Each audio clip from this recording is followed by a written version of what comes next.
Good evening, everyone. A portion of Albuquerque's Northeast Heights has been declared a disaster area. And this is why. Last night, more than 7 inches of rain turned streets and arroyos into raging torrents. Walls of water, some estimated as high as 7 to 8 feet, blocked roads, flooded homes and businesses, caused power outages, and contributed to 1 death.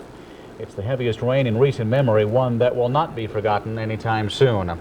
Mayor Ken Schultz wasted no time declaring a portion of the Heights a natural disaster area, specifically the intersection of Juan Tabo and Indian School, hardest hit by the torrent. Schultz announced today he has asked the City Council to file an official resolution asking for immediate emergency funds. After that, the city can then apply for state aid. We need to get it cleaned up as best we can, as quick as we can. Well, our people have been working out there all night trying to get that water flowing again, to make sure that in case we get another downpour like we had yesterday, that we don't have the same occurrence happen again. The mayor is optimistic the city will qualify for at least $1 million in aid. Albuquerque Public Works officials say the damage at the Juan Tabo and Indian School intersection might just wipe out their annual emergency repair budget of $400,000. The city was forced to call in crews from private contractors and put all available equipment to work at sites along the Embudo Arroyo channel. But the damage at Juan Tabo was the worst, and officials say they'll have to rechannel the arroyo and repair the drainage system. The destruction was so severe. Well, for the area that we got the rain, this is clearly a very high-intensity, relatively rare occurrence flood, what the engineers call a 50-year or 100-year flood. Right now, the culverts under Juan Tabo are still not cleared, and if there is another flood, they would be needed for drainage. Crews will be working all night to restore the channel. Well, the floodwaters that detoured out Embudo Arroyo's banks had to go somewhere, and this evening the residents of the 1700 block of Muriel Northeast are still cleaning the debris that came with it as it poured over their back walls into houses and yards. Janet Blair has a report. The dirty floodwaters ravaged what had been a well-kept neighborhood. The backyards, now filled with lumpy debris, were once neatly landscaped with lawns and flowers. When the floodwaters receded during the night, they left tons of mud, most of it that sticky stuff that congeals around shoes and shovels. Residents here were able to measure their high water marks by the mud on their curtains. In Mark Fenimore's house, the high water mark was on the stove in his kitchen. His refrigerator, like others, was jostled over by the torrents that rushed through the houses. He says he lost all his personal belongings, and if he hadn't wakened in time, that might not have been all he lost. When I woke and saw the water, it was a good 3 feet up on the door. And if you'd been laying there when it broke? I'm sure I would have been injured, no doubt about that. So you really feared for your life at one point? Yes, we did. We certainly did.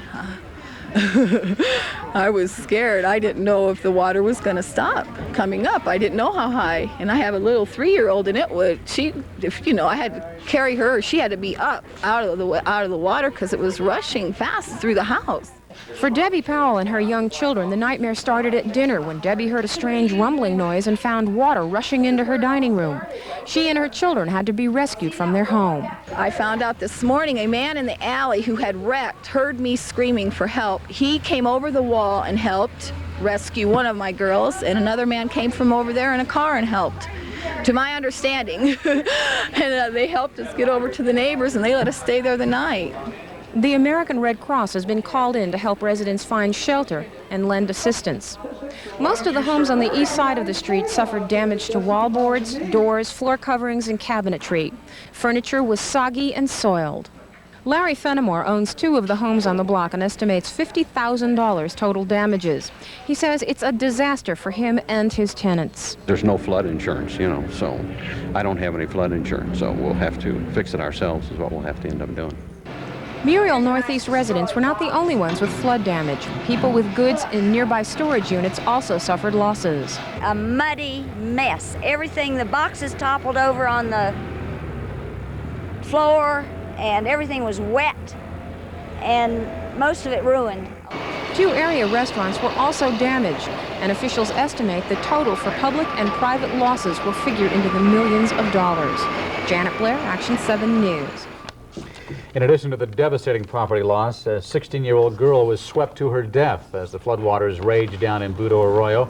Eyewitnesses say Alicia Kopczynski approached the flooded arroyo traveling south on Monte Largo.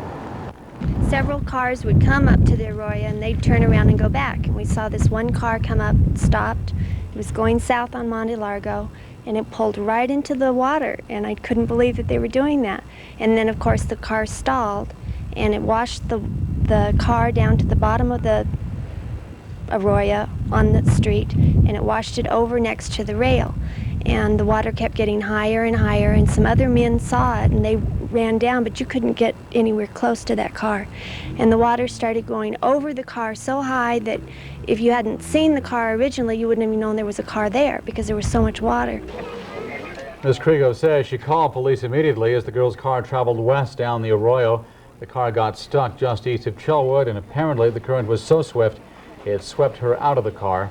Her body was found about an hour later here, about a half-mile west of Juan Tabo Indian School. One of 4 girls struck by lightning during last night's storm remains in serious condition tonight at UNM Hospital.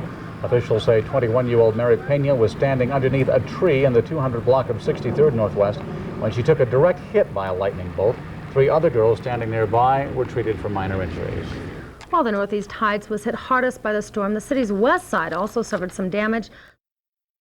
In the wake of Saturday's devastating storm in Albuquerque, some power outages continue as the emergency crews work to return normalcy to the particularly hard-hit section of the Northeast Albuquerque.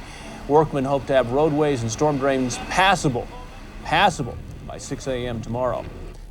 The after effects of last night's vicious rainstorm have led to some dramatic actions by Albuquerque's mayor. The death of a teenager and the widespread damage in Northeast Heights prompted the mayor to call a natural disaster in the city. The mayor limited the area involved in the intersection of Juan Tabo and Indian School and the roads just east of Juan Tabo. The amount of cost, we're estimating that it will be in excess of $1 million. There is serious, just terrible damage up there. And we need to get it cleaned up as best we can, as quick as we can. Schultz hopes the state will pay the $1 million plus needed to clean up. Well, no money for the residents of Carnuel, just lots of hard work ahead for them. They were also hit hard by last night's storm. Most residents spent the day either with a shovel in their hands or wondering where to start. One homeowner even has diesel fuel on his property.